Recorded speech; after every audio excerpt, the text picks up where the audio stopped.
All right.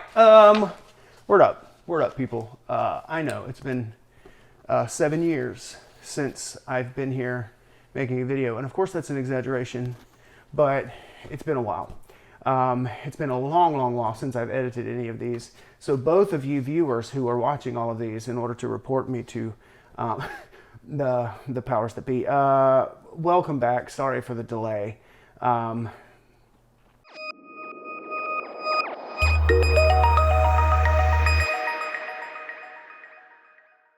Today, I have my good friend Logan Peyman, which you may recognize his name from, can I make a Idaho Department of Corrections joke?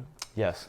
You may recognize from the Idaho Department of Corrections, or from the covers and interior of my book series, which is because he is the illustrator. I have grassy itch foot from doing yoga, and I didn't know it until I sat down. Also, big news. I received the proof back for the anthology. It's not one we're here today, but big news. That is available for pre-sale. Goes live in a couple days on Halloween Day. It is currently October the 26th, 2023. We apologize for the previous late predictions. Listen, it's a process, people. It's a process. It's a complicated, multi-layered process. Like an onion. It's like an onion that's inside an onion. Yes, and speaking of onions inside onions, it involves a German that we call, one of us on this couch calls onion. I'm not going to tell you which. Anyway, but enough of that small talk. Today, we have a real treat for you. So I have done unboxing videos, unpackaging. I've done reveal videos where I've received a package of illustrations in the mail from Logan, who was incarcerated at the time, and he would mail me packages, and we would both hold our breath for the week that it took for the illustrations to arrive. It's during COVID.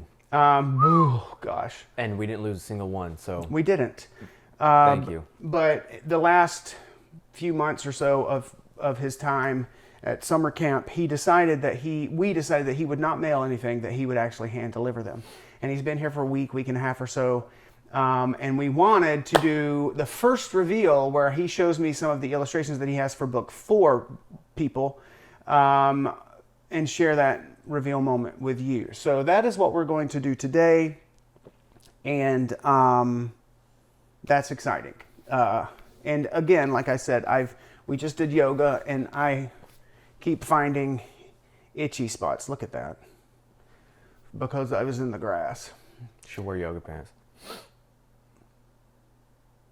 So Logan, why don't you take the wheel and reveal some illustrations. Sweet. So these are in no particular order because I didn't keep them in that way. But I do have the chapter names.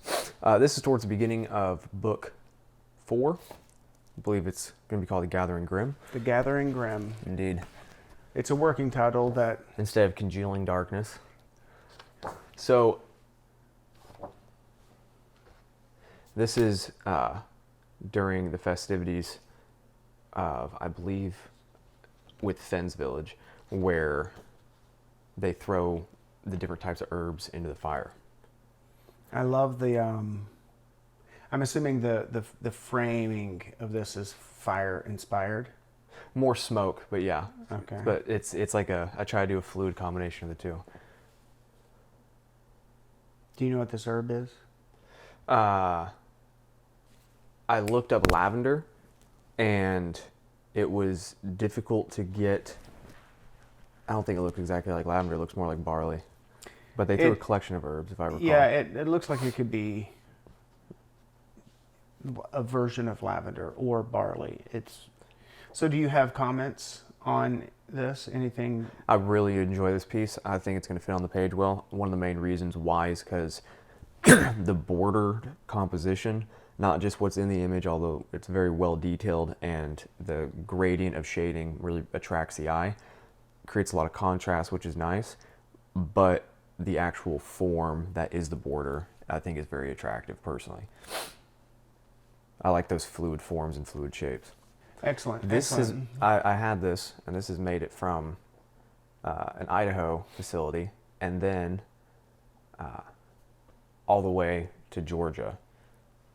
It's pretty nice. So I was just get added up. Next, this is, let's just say they're in a bad predicament, and they're underground, surrounded by organic material. They're trapped in a pretty shitty spot underneath a tree. And so this kind of is a more abstract taking of the mass amount of roots that surround them, and then how saturated the soil is in fluids you really don't want your soil to be saturated in.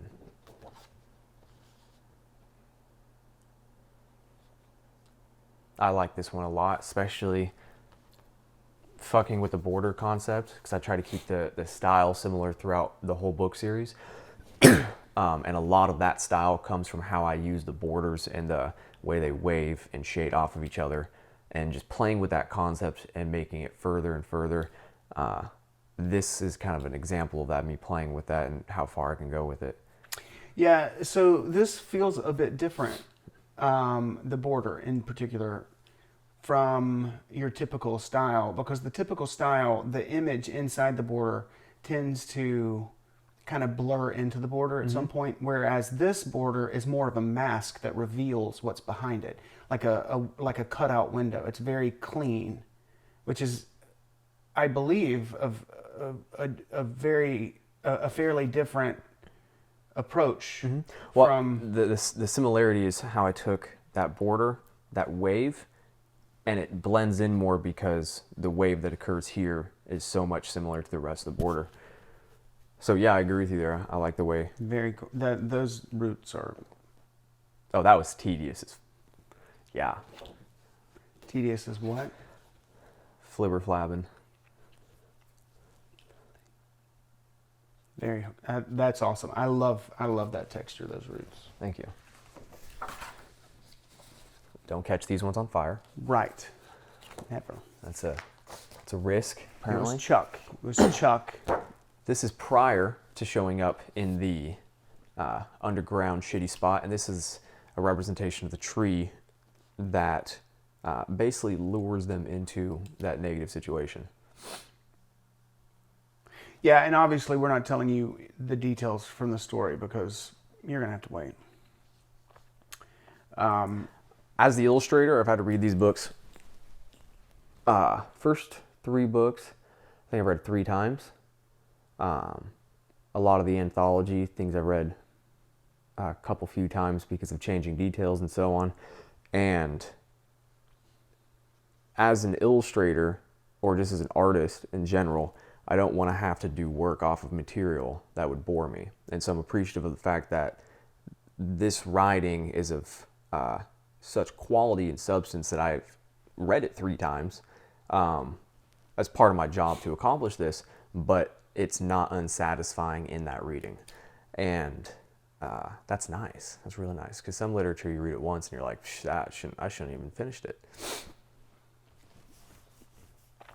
And anyone who looks at this illustration and thinks that they see a tree vagina, shame on you.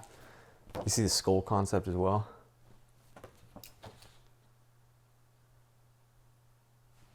The eyes and the nose. I didn't.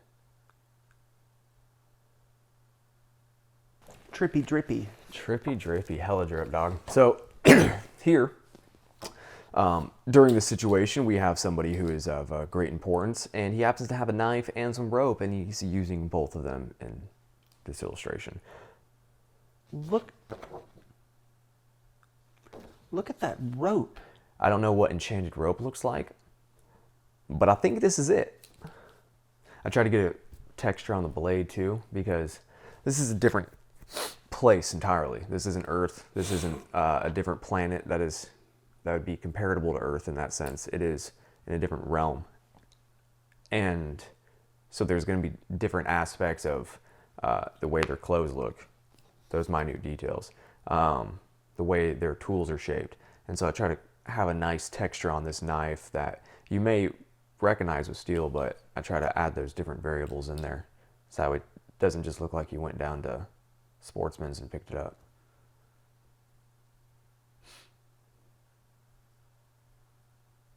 And this is also a very fucking pow kind of image. It's a very straightforward image. Yeah, it has a lot of contrast to it. It's not a complicated concept. So this is on their journey. They happen among some locals, and one of the locals is busy being perhaps a bit inebriated and decides to smoke a stogie. Of course you would pick that character. I love this scene, though. I love those characters. I wanted to do something for him, but I was like, I don't know how to do a composition. Because I don't really like just drawing a regular figure. I'd rather draw a close-up image and bring out like the natural detail of whatever that space may be, such as a hand or a face or even just a leg. Because I like that kind of minute detail aspect of it.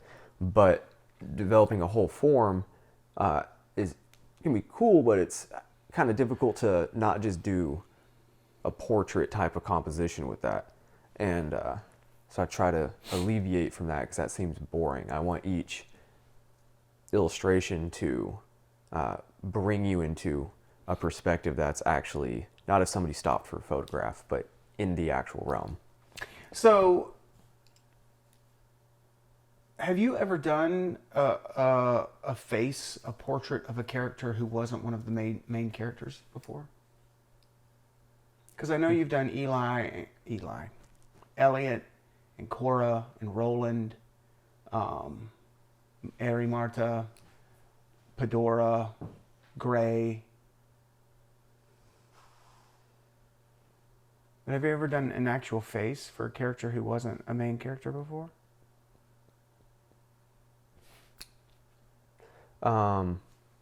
Creeper. He's more of a character than this, but he's still minimal amongst. But I haven't seen that one. This is true. And then so I feel like there's more faces in this book already. Probably. And then there's also what's it called? The Hubert, which is still pretty significant. Kubare. Apologies. It's terrible. Whatever. From the West. And then how can his pronunciation of words I've made up is terrible? Words that he's never actually heard before. And then Kubare. Kubare. It's more Kubare. Kubare. Kubare. It's not Italian. It's not bad Italian. Awesome. Listen, so two things. Number one is for you, the viewer, both of you. So for both of you who are watching, one thing that you should probably know in this context is that it's probably been, I would guess, 6 months since I finished the chapters in book 4 that he has been given to illustrate, and I haven't been back to that book. I've been focused on finishing the anthology in Bones. And so not only am I seeing these illustrations for the first time today, but also I am being caught up in that story again, which I've been away from for 6 months, and I'm about to pick that up and begin writing on it again. So there's multiple layers of emotion here. And for you, Logan, one of the things that, well, also for you, we've discussed, or I've discussed before, one of the things I would like is at some point I want to see my main characters' faces. And faces is not something that Logan has done. Although you should check out my recent Einstein piece. I'm going to wait until he puts that drink down so he's not making gross noises into a microphone. Anyway, he is working he's worked on several face pictures outside of or at least a few. I don't know. Anyway, the point is I want to see my characters' faces through the lens of his creativity. And so we've talked about that, which is why I basically asked for a picture of like Gray and Elliot and Pedora, although we never saw Finn. But anyway, but we could in the future. But you could see some very strong similarities to certain possible aspects of the future. Yes. Yes. So, but one thing that Anya and I were discussing in our book call last weekend is that she thinks it would be cool to have like a character sketch and not a written character. I mean, a character sketch that is written like just basic. This is who this character is from previous books or whatever. But also an image, just a simple like sketch of their face. So Dathan, for example, at the end of Shadow is young. By the time we meet him again in the later in the series, he is, 5-6 years older. So what does he look like then? To Anya, she likes to be able to see those things. I kind of like my imagination to let me fill those blanks in.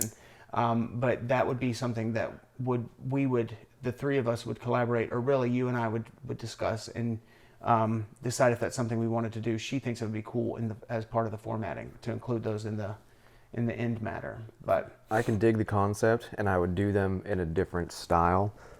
Is the only thing. Than the other illustrations. They'd seem like almost a different artist drew them, like a portrait artist from that realm and time period. Very cool. Very cool. That's the first thing that came to mind. The second thing is that would be in a while. That wouldn't be a soon thing. No. And certainly when we finish the series and put together a compendium, and we may have line drawings for term items and different things like that, and like micro stories. And hopefully some color paintings that would be shown as full page pieces. That's something that's in the works. Well, that may not be in the compendium. That would be in a collector's edition of a hardcover book. Oh, yeah, that's right. That's right. Anyway, lots of options. Anyway, moving on. Next illustration, please.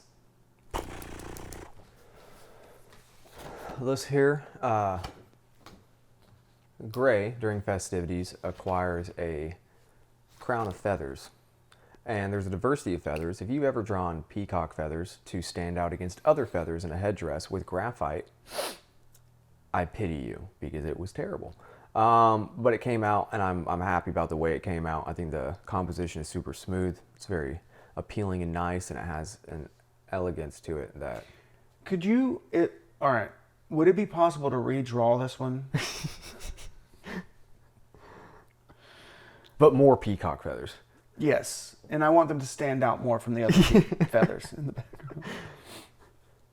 And what's interesting to me is when I'm seeing these illustrations for the first time, I'm thinking of all of these images of various feathers that I pulled off the internet and sent to him because he requested what I call muse images, just reference photos that he can look at and then decide how he wants to compose his shot, or just as an educational function so that he knows what these different kinds of feathers look like,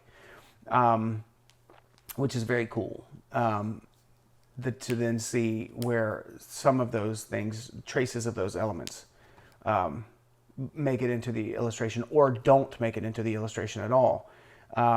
Because I am looking at pictures that I find, sometimes it's just basic, like you need to know what a bee looks like up close or whatever. But sometimes it's like interesting feathers. Interesting is subjective, so I get to play around with it. And of course, I'm pulling colorful feathers because feathers are colorful. And he's having to translate that in his imagination to graphite.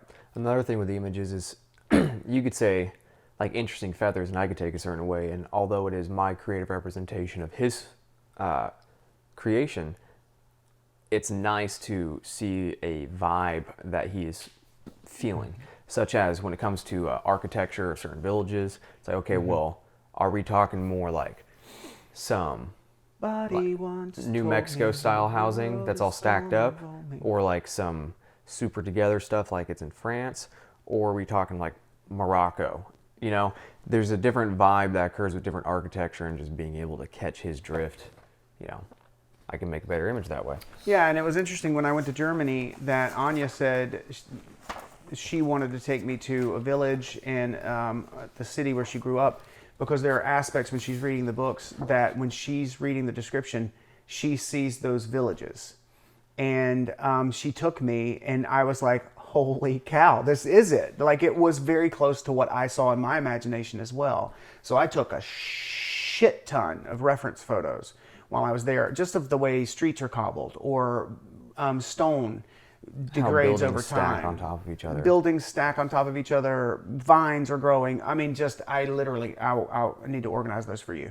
4 reference photos for Logan specifically. It's almost like a toolkit that he could flip through and pull from if he wants to. Because each time we go to a new location, the architecture is going to be a little bit different, sometimes wildly different. We're going to get into some places later in the series that are going to be completely different from anything that we've seen before. One of the things I'll say during this process is none of my work is traced or a copy of something. It's just inspiration that I then use to make a completely original photo or illustration.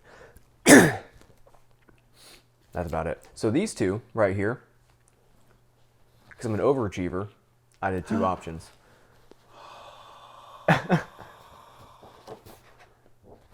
And there's during a festivity, there's a lot of festivals, but there should be. During the festivities, apologies, there's a lot of festivals that go on because there should be. And if you think about anywhere, there really is, because we like to celebrate as humans. This is basically a Burning Man scenario where there's, in celebration, they make this wooden structure and then burn it with a whole bunch of colorful incense and smoke and blah, blah, blah. And I thought of the statue holding this orb, which is supposed to be representative of the moon, I believe, out like this, while he had it kind of broken down that it might be holding it like this more than likely. And so when I called him to ask him what composition he had in mind, we discussed it, and he said just go with whichever one he thinks better. And so I decided to do both. Which means that now You have to choose. I am tasked with choosing. I know that this is probably not intentional, but these things here have a serious Maleficent vibe to them. Sick. Which is cool. Whether we're talking Angelina Jolie Maleficent or Maleficent back in the day, because both are. This one made me think of Audio Slave. I'm unfamiliar. It's just a I mean, band. I know who Audio Slave is, but I wouldn't. Their band, they have an album, and it has this weird flame thing on it. I wasn't even trying to do it like that. It just showed up. I was like, whoa, now I want to listen to some Audio Slave. Also, those make very interesting 6-fingered hands for a creature. This is true. Very awesome. I'm not going to choose right now.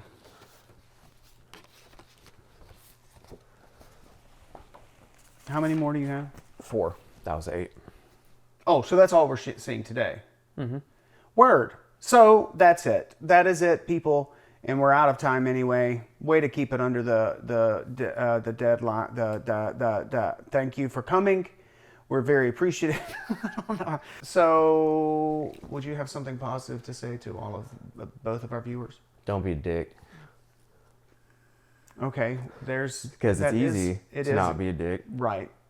Because happiness feels better. Happiness does feel better.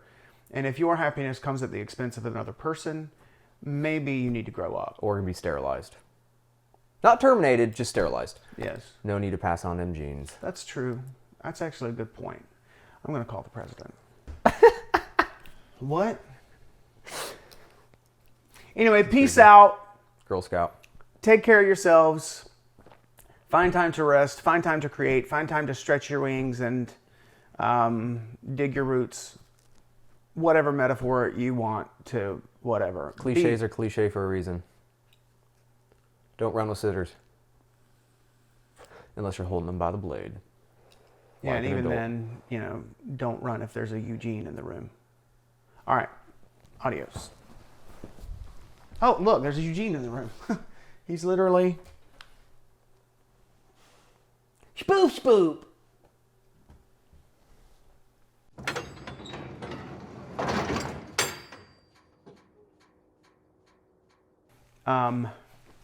That's a long-running joke that I have on the video. Is that only 2 people are watching this video. That only 2 people watch my videos. And when I've got like billions of trillions of fans and they are avidly watching each video like 10 times successively. Well, they should be. I'm still going to refer to the 2 people that watch. That's going to be my long-term. That's a long-term joke. Hold me to it, both of you.